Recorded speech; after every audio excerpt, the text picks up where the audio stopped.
आप सबको अपने साथ जैसे जैसे मेरा जीवन सार्थक होगा, पूरी कोशिश करूंगी कि धम्म के साथ आपका भी जीवन सार्थक करता चलूं। और इन्हें इस पावन भूमि पे एक ऐसा अनुभव मैंने लिया और जो अवसर मुझे यहाँ मिला आप सभी भावनगर वासियों के द्वारा कि मैं अपना योगदान छोटा सा आप लोगों के साथ दे सकूं, ये मेरे लिए बहुत बड़ी बात और बहुत खुशी होती है।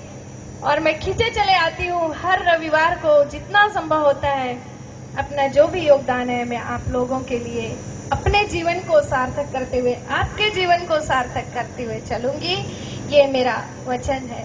और बुद्ध के वचन के साथ साथ मैं भी अपने आप को बांधती हूँ और इस बंधन में बनती हूँ। हालांकि बंधन नहीं है, धम्म जीवन है और जीवन एक बहती हुई नदी की धार जैसा स्वच्छंद होता है, स्वच्छ होता है। वही स्वच्छ जीवन जैसा मैं अपने लिए चाहती हूँ वैसा आप सभी के लिए, आपके बच्चों के लिए, सबके लिए, परिवार के बुजुर्गों के लिए, सबका जीवन सार्थक हो, सबका जीवन मंगलमय हो। और वो मंगलमय स्थान अपना भावनगर का ये पावन बुद्ध विहार है। तो आप सभी से मेरी विनती है कि इस बुद्ध विहार में आप हर रविवार को 5:30 बजे से जो धम्म देशना होती है उसमें जरूर आए, अपने जीवन को सार्थक करते चले। तथागत ने हमको हमारा जीवन सार्थक करने के लिए इतने मार्ग दिए हैं, किसी और का जीवन सार्थक हम नहीं कर सकते, पहले हम अपना तो जीवन सार्थक कर लें। और इस सार्थक जीवन की जो आनंद है ना, वो आप पाएंगे कि आपके परिवार में संस्कारों की जो बारिश होगी इस बुद्ध विहार के मार्फत। जिन लोगों ने इसको खड़ा करने में अपना बहुमूल्य योगदान दिया, उन सभी भाइयों को, सभी बहनों को, सभी के परिवारों को मैं खूब खूब आनंद से आभार देती हूँ। मेरी खुद की दिली ख्वाहिश थी, 15 साल से मैं बुद्ध विहार ढूंढ रही थी भावनगर में, और आज मेरे आंखों में आंसू है। इस खुशी को मैं ऐसे शेयर कर सकती हूँ कि मुझे एक नया जीवन इस बुद्ध विहार से मिला।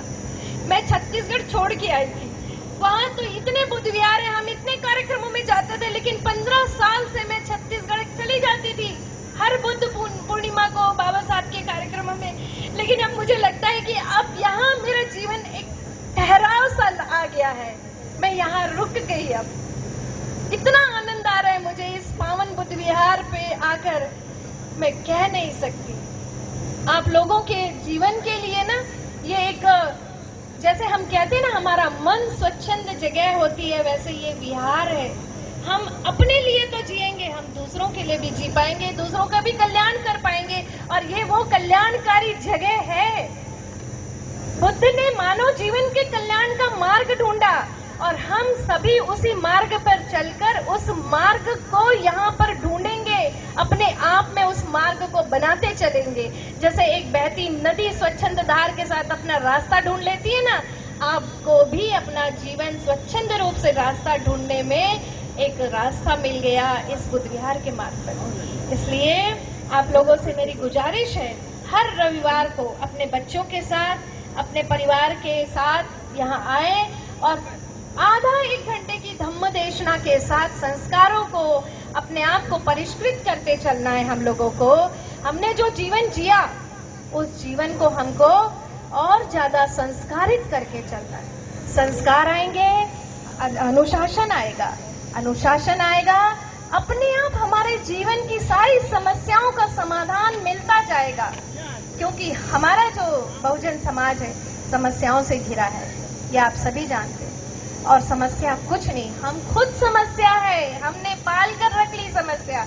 और जहाँ अपनत्व मिलता है ना, वहाँ समस्याओं का समाधान अपने आप मिल जाता है। बहनों, भाइयों और बच्चों, समस्या कुछ नहीं है, हर समस्या का समाधान तथागत ने दिया है, लेकिन हम उनको पकड़ नहीं पा रहे। हमें पकड़ना है उसे, और उसकी छोर को पकड़कर अपने आप को पतंग की तरह हल्का बनाकर उड़ना है। पतंग कैसे एकदम में मदमस्त उड़ती है ना, अपनी दिशा निर्धारित कर लेती है पवन की दिशा के साथ, वैसे ही हमको भी अपना जीवन अपनी दिशा निर्धारित करने के लिए यहाँ पर आना जरूरी है। घर में आप संस्कार नहीं सीख पाएंगे, घर में आप डिसिप्लिन नहीं सीख पाएंगे, लेकिन जब आप यहाँ सबको देखेंगे, अनुशासन में देखेंगे, संस्कारों के साथ बैठा देखेंगे, संस्कारों के साथ बातचीत करता देखेंगे, तो डेफिनेटली मुझे पूरा विश्वास है कि हम सबके जीवन में, हमारे बच्चों के जीवन में, सबके जीवन में परिवर्तन आएगा। इन्हीं शब्दों के साथ मैं आप सभी को खूब खूब आनंद के साथ इतना आभार, इतना आभार, इतना आभार और इतना साधुवाद कि आप एकदम दिल से गदगद हो जाए, इतना साधुवाद। साधुवाद मुझे भावनगर में इतना अच्छा आनंद का बुद्ध विहार देने, साधुवाद मुझे मेरे जीवन को सार्थक करने, साधुवाद आप लोगों को कि आप सब इतनी कड़ी धूप में भी पधारे, साधुवाद आपके बच्चों को, साधुवाद, साधुवाद, साधुवाद।